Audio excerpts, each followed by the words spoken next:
Yeah!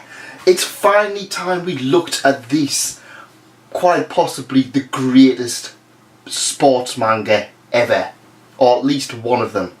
Join me as we look at Eyeshield 21.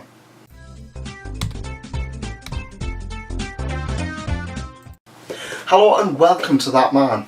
That's me merchandise, and this is Eyeshield 21, easily my favourite sports manga ever, or at least one of them.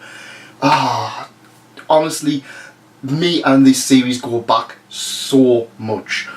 As much as I love One Piece, it was probably Eyeshield 21 that really made me get into manga more as a whole. When I first started reading manga, I was reading stuff like Suikoden 3, the Yu-Gi-Oh! And I picked up an odd few ones here and there like Naruto and One Piece. And then I picked up Shonen Jump, the magazine, when it was a magazine. And one of the first series they shown off was Eyeshield 21. And I thought, American football? American football? Really? And then I read it. And I was absolutely amazed. Dear God, this series is so good. And over the next few weeks, or should I say months, I'm going to go through every single volume that has been released. We're in for one crazy ride, and I really hope that you would come along with me. If you do like Eyeshield 21, or if you do want to see more stuff like this, please leave a like. Please consider subscribing. There's plenty more manga, there's plenty more Eyeshield, and we might even have some One Piece and of some other series coming up very soon, because I want to start rereading into the great classics. Now, this was a Shonen Jump Advanced manga. For those people who currently collect manga, that's probably the equivalent of the Viz Signature series. I don't believe that Shonen Jump Advanced even exists anymore. It's just kind of Shonen Jump and that's it. This was kind of the older teen demographic, where it was just like, well, we can't put it in with the likes of Bleach and One Piece and Naruto. And then they released stuff like this, Death Note, Ichigo 100%, and a few others. And yeah, it was a weird time. The plot of Eyeshield 21 follows as thus. Crybaby Sena Kobayashi, or Kobayakawa even. Kobayashi, I think I'm too much of Miss Kobayashi's dragon maid. He's been running away all of his life.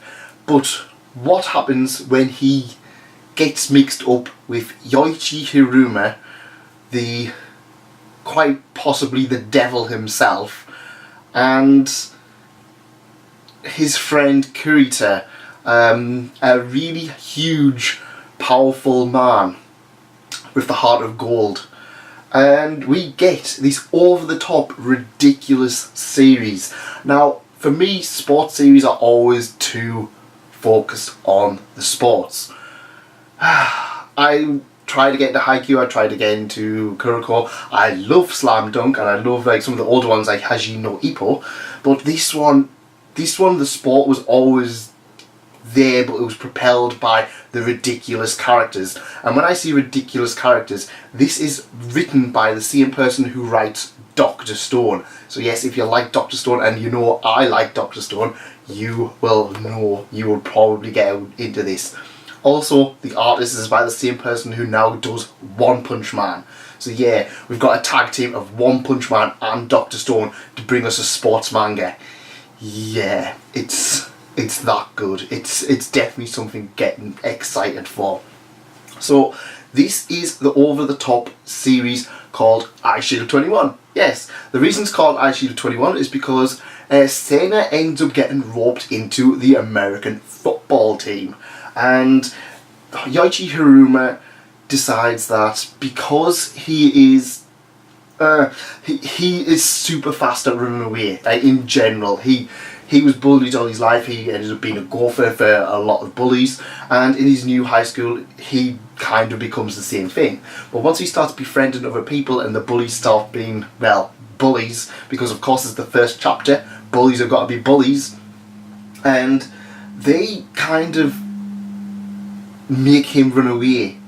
And Yoichi Hiruma finds this, and he's like, yeah, I'm keeping that for myself. What we'll do is we'll put an American football costume onto you. We'll give you a tinted eye shield for eye strain, because yeah, Yoichi Hiruma, he has fingers in many, many pies, and yeah, we'll get to him in a minute because he is literally the force that keeps this series going at some point.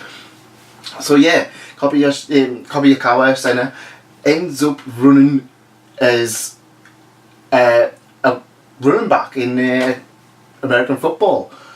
And obviously he's a wimpy kid. He's absolutely terrified of all of the people just like jumping on each other, the entire concept of being sacked and played. He uses his legs to run, and he becomes quite possibly one of the fastest people in sports, or at least American football history. And yeah, it's not an easy ride for him whatsoever. It's really well done in how they do it. They initially put Senna as being a really fantastic player, and like, just because he can run, he can't take a tackle, he can't catch the ball, he can't do much else, he can just run. And yeah, this series really develops from that. You do see a lot of great development. This is the thing I kind of felt with stuff like Kuroko and stuff like that. Is like they already kind of had him as the amazing basketball player, and I was like, okay, where's the development from there? I'm not gonna lie, I didn't read much of Kuroko. I didn't like it, but this constantly feels that it's evolving. It's constantly feeling that it's improving. We do get more characters, we get redemption for other characters. We do see a lot of characters where you kind of think, oh, they're just one shot, oh, they'll not be important, being important. We have massive arcs covering growth of characters throughout the entire series, and this is what hooked me in with the series. I'm not gonna lie, I'm ginger, I was bullied when I was little, and yeah, the whole thing of Senna being bullied, it really resonated with me. In fact, it's quite interesting that we don't see many real life down to earth bully arcs anymore. It's actually quite saddening. We don't see them. I mean, I know March Comes Like a Lion had an absolute fantastic one, and we had great movies including A Silent Voice, which did do bullying. But really for shonen, it's kind of like, you always kind of see it's like, I'm gonna be the best, and they kind of are, and no one kind of steps up to them apart from the rival. But it's a sports manga, so we get many rivals. It's a one big tournament arc, which is something I hate normally, but I love in this. So we've talked about Senna Kobayakawa. I'm going to keep saying Kobayashi. We need to talk about the other characters. So we already spoke about Yoichi Hiruma, who may be the devil himself. And yeah, even just looking at here, he looks pretty sinister. We've got the bullies, we've got Kurita, and we've got a few other characters down here.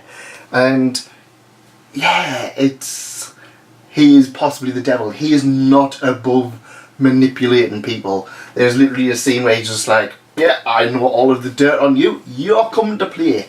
And like, no, not. It's like, yeah, but what happens if I tell everybody about your secret obsession with this girl? And like, no. It's so over the toply introduced that the mere mention of him sends people into like cardiac arrest. It's like, oh, Yoichi Hiruma, it's like, no, he's here, I don't want to do that. And yeah, he's very well known for being ultimately manipulative. He brings guns to school, which, come to think of it, is something that we kind of hasn't aged well. Yeah, but he does that. He's not above abusing, but he's always looking out for the best of people. Quite frankly, if Hiruma doesn't push Senna would never become the person he does become. And it's weird. It's all about bullying, but it's all about how bullying grows you as a person as well. We have other amazing characters. We have Kurita, and yeah, again, the fat jokes don't really work this day and age, but yeah, he's got a heart of gold. He eats a lot, and he's just genuinely friendly. He has a goal of playing in the Christmas Bowl, which is kind of like the playoffs, and yeah, he's genuinely nice. We have Mamori, who is Sena's childhood friend, who basically mothers him every step of the way. She knew he was being bullied. And we kind of see how she lets go of that, and she obviously clashes with Haruma a lot later on in the series, to the point that they actually become a really adorable couple. We see others, we see the Cupid team, we see the Ojo White Knights, who become the main rivals. We see the bullies, who, slight spoilers, become part of the football team later on. So yes, we do see a lot of development, and I will go over a lot of the other characters later on in the series. Now, the thing I love about this series, I've read it so many times, especially the first few volumes, to the point that this is yellowed and kind of like, the last few pages where the adverts there, they kind of look like they're starting to fall out. I've had this for about 15 years now, so yeah, it's lasted, it's lasting. And there's a lot of extra content in these volumes. I forgot about how much extra content. Now you just kind of get a page between the pages. Like, well, this you get stuff like you get to see the characters' rooms. You get to see, like, at the end there's like mini comics. There's like over the top, like, it's like, oh well, actually this is one of the things that made me laugh. Where is it? In here, deluxe biographies of the supporting cast, because this is kind of, when it first starts out, you kind of feel like they were like, oh, we've got a few chapters, we'll see how we'll go. All that supporting cast end up becoming kind of main characters, or at least most of them.